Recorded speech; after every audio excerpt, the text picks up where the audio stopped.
السلام علیکم ورحمۃ اللہ وبرکاتہ۔ آج ہم بات کریں گے انا للہ و انا الیہ راجعون کے حوالے سے،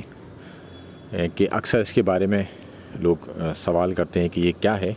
تو قرآن کی اس آیت یعنی کہ چیپٹر 2 آیت نمبر 156 سے بالکل واضح طور پر یہ ہمیں معلوم ہو جاتا ہے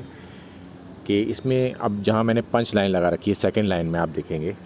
وہ عربی کی سیکنڈ لائن، ورنہ ٹوٹل میں سے تیسری لائن کہ انا للہ و انا الیہ راجعون۔ اس سے پہلے کا جو حصہ ہے اس میں باقاعدہ اللہ تعالیٰ فرماتا ہے اور جب کوئی مصیبت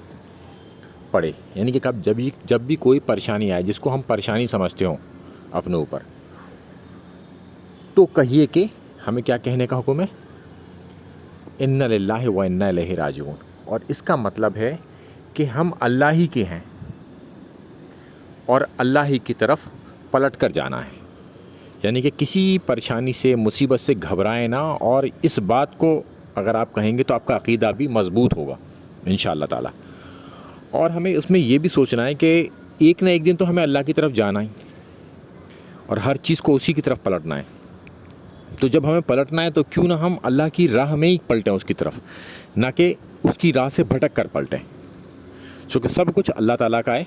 اور اللہ تعالیٰ کی طرف ہی جائے گا۔ تو اس کا دل سے اقرار کرنا، اور جب آپ اس بات کا دل سے اقرار کر لیں گے تو آپ کو اعتماد آ جائے گا، مضبوطی آ جائے گی آپ کے عقیدے میں کہ یقیناً ہر چیز پلٹ کر اللہ ہی کی طرف جائے گی اور اسی کے ہی ہیں ہم۔ جب بھی مصیبت پڑے تو آپ اس بات کو کہیے، تو انشاءاللہ تعالی، اور ترجمے کو سمجھ کے کہیے تو عقیدہ بھی مضبوط ہوتا ہے، اندر سے ایک قوت ملتی ہے۔ السلام علیکم ورحمۃ اللہ وبرکاتہ۔